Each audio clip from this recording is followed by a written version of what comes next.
Hello, welcome back to my YouTube channel. ഇന്നത്തെ എൻ്റെ video എന്താണെന്ന് വെച്ച് കഴിഞ്ഞാൽ, ഇപ്പോൾ ഇവിടെ ഗണപതി ഫെസ്റ്റിവൽ നടന്നുകൊണ്ടിരിക്കുകയായിരുന്നു. ഇപ്പോൾ ഇത് കഴിഞ്ഞിട്ട് ഓൾമോസ്റ്റ് 2 ആഴ്ചയിൽ കൂടുതലായി. പക്ഷേ നടന്നപ്പോൾ എടുത്ത വീഡിയോ ആയിരുന്നു. ഇത് ചെയ്ത് അപ്ലോഡ് ചെയ്യാൻ കുറച്ച് ലേറ്റായിപ്പോയി. ഓക്കെ, അപ്പോൾ ഇവിടെ മുംബൈയിൽ ഇവിടുത്തെ ഗണപതി എന്ന് പറയുമ്പോൾ ഇവിടുത്തെ ഏറ്റവും വലിയ ഫെസ്റ്റിവലാണ്. ലാസ്റ്റ് 2 വർഷമായിട്ട് ഞാൻ ഇവിടെ തന്നെ ഉണ്ടായിരുന്നു. പക്ഷേ എനിക്കത് അവിടുത്തെ ഗണപതിയെ കാണാനോ പോകാനോ ഒന്നും പറ്റിയില്ല. പക്ഷേ ഇതിപ്പോൾ 3ാമത്തെ വർഷമാണ്. 3ാമത്തെ വർഷം എനിക്കും ചാൻസ് കിട്ടി. അപ്പം ഞാനും വൈഷുവും ചിറ്റപ്പനും കൂടാണ് ഗണപതിയെ കാണാൻ പോയത്. അപ്പോൾ നിങ്ങൾക്ക് നല്ലപോലെ കാണാം ഇവിടുത്തെ ക്യൂ ഒക്കെ. അങ്ങ് ഉള്ളിലോട്ട് നല്ലപോലെ ക്യൂ ഉണ്ട്. ഞങ്ങൾ ഓഫീസിൽ നിന്ന് ഒരു ഉച്ചയൊക്കെ കഴിഞ്ഞപ്പോഴാണ് ഇറങ്ങിയത്. പിന്നെ ചിറ്റപ്പൻ്റെ ഒരു ഫ്രണ്ട് ഉണ്ടായിരുന്നു. ആ ഫ്രണ്ട് കാരണം ഞങ്ങൾക്ക് അധികം ക്യൂവിലൊന്നും നിൽക്കാതെ ഞങ്ങൾക്ക് പെട്ടെന്ന് പോകാൻ വേണ്ടി പറ്റി. പെട്ടെന്ന് ഗണപതിയുടെ അടുത്ത് എത്തി ഗണപതി കാണാൻ വേണ്ടി പറ്റി. ഇപ്പോൾ ഇവിടെ കണ്ട ക്യൂ തന്നെ 18 മണിക്കൂറോളം നിന്നാലേ അകത്ത് കയറാൻ പറ്റുള്ളൂ എന്നാണ് പറയുന്നത്. ഇവിടെ ഫുൾ അതായത് ഇങ്ങനെ ബിൽഡിങ്ങുകളാണ്. ബിൽഡിങ്ങിൻ്റെ ഇടയ്ക്കാണ് ഇവരിങ്ങനെ വഴികളൊക്കെ ഉണ്ടാക്കി. അതിൻ്റെ ഉള്ളിലാണ് പന്തലുകളും. ആൾക്കാരുടെ ക്യൂ ആണെങ്കിൽ തന്നെ ഓരോ ബിൽഡിങ്ങിൻ്റെ അതുവഴി ഇതുവഴിയൊക്കെയാണ് ക്യൂ പോകുന്നത്. ഫുൾ പറഞ്ഞു കഴിഞ്ഞാൽ വലിയ കുറേ ബിൽഡിങ്ങുകൾ ഇങ്ങനെ നിൽക്കുന്നു. അതിൻ്റെ ഇടയ്ക്ക് ഇവർ പന്തൽ കെട്ടിയാണ് ഗണപതിയെ വെച്ചേക്കുന്നത്. അപ്പോൾ നമ്മൾ ഈ ഫ്രണ്ട് ഏകദേശം ഒരു 80% സ്കിപ്പ് ചെയ്ത് നമ്മൾ ഫ്രണ്ടിലെത്തിച്ചിട്ടുണ്ട്.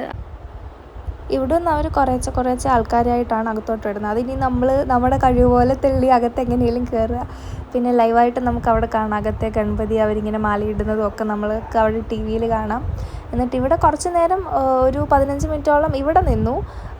ബാക്കിയൊക്കെ നമ്മൾ പെട്ടെന്ന് എത്തിയെങ്കിൽ ഇവിടെ ഒരു 15 മിനിറ്റോളം നമ്മൾ നിന്ന് തെള്ളിയാണ് അകത്ത് കയറുന്നത്. അങ്ങനെ നമ്മൾ തെള്ളി ഉള്ളിൽ ഗണപതിയുടെ അടുത്തെത്തി.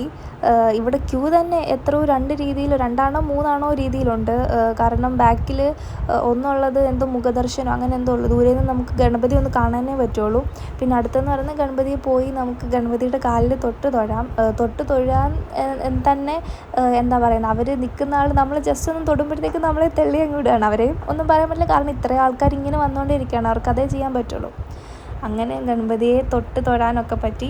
അതിനുശേഷം ഞങ്ങൾ വെളിയിലിറങ്ങി നടക്കാൻ കുറേ ഉണ്ട്. ഇതേപോലെ ഇങ്ങനെ ഈ പന്തൽ ഇപ്പോൾ ഇത് കാണുന്നുണ്ടായിരിക്കും. ഈ ക്യൂ തന്നെ പോകുന്നത് കുറേ ബിൽഡിങ്ങിൻ്റെ ഇടയ്ക്കൂടെയാണ് പോകുന്നത്. അത് കഴിഞ്ഞ് താഴെ ഇറങ്ങി നമുക്ക് ഗണപതിയുടെ പ്രസാദമൊക്കെ കിട്ടി. ലഡുവും മോദക്കും അങ്ങനെയുള്ള കാര്യങ്ങളൊക്കെ കിട്ടി. അത് കഴിഞ്ഞ് പോകുന്ന വഴിക്ക് നമ്മൾ വേറൊരു ഗണപതിയും കൂടി കണ്ടു. പിന്നെ നമ്മളെ കൊണ്ടുപോയ ആൾക്ക് വേണ്ടി നമ്മൾ വെയിറ്റ് ചെയ്ത് നിൽക്കുകയാണ്. കാരണം ഇനിയും അവിടെ അടുത്ത് തന്നെ വേറൊരു ഗണപതിയും കൂടെ ഉണ്ട്. ആ ഗണപതിയും കൂടി നമുക്ക് പോകാൻ വേണ്ടി നമ്മൾ വെയിറ്റ് ചെയ്ത് നിൽക്കുകയാണ്. അങ്ങനെ ആ ആൾ വന്നതിന് ശേഷം ഞങ്ങൾ അങ്ങോട്ട് നടക്കുകയാണ്. അങ്ങനെ ഇനി ഞങ്ങൾ ലാസ്റ്റ് ഗണപതിയെ കാണാൻ പോവുകയാണ്. ലാസ്റ്റ് അല്ല, കുറേ ഗണപതികളുണ്ട്. ഞങ്ങൾ ഒരു മെയിനായിട്ടുള്ള 3 വലിയ ഗണപതിയാണ് കാണാൻ പോയത്. അതിൽ ഇനി ലാസ്റ്റ് ഗണപതിയാണ് കാണാൻ പോകുന്നത്.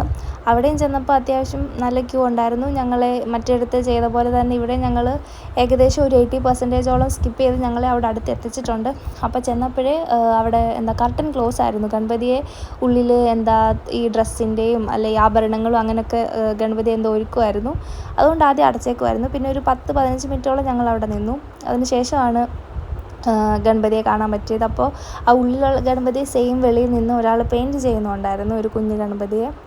അങ്ങനെ ഗണപതിയെ കണ്ടു. പിന്നെ താഴെ ഇറങ്ങി ചെന്ന് അടുത്ത് നമുക്ക് കാണാൻ പറ്റി. ഗണപതിയെ തൊഴാനൊക്കെ പറ്റി. ഇതിപ്പോൾ ഒരു 8ാമത്തെ 9ാമത്തെ ദിവസമാണ് ഞങ്ങൾ കാണാൻ പോയത്. മൊത്തം 10 ദിവസം വെച്ചിട്ട് 10ാമത്തെ ദിവസം വൈകിട്ടോ അതോ 11ാമത്തെ ദിവസം എന്തോ ആണ് ഈ വിസർജനം എന്ന് പറയുന്നത്. ഗണപതിയെ കടലിൽ ഈ വലിയ ഗണപതിയൊക്കെയാണ് കടലിൽ കൊണ്ടൊഴുക്കുന്നത്. ചെറിയ വീടുകളിൽ വെക്കുന്ന ഗണപതിയൊക്കെ ആണെങ്കിൽ അത് കുളത്തിലൊക്കെ ആയിരിക്കും ഇടുന്നത്.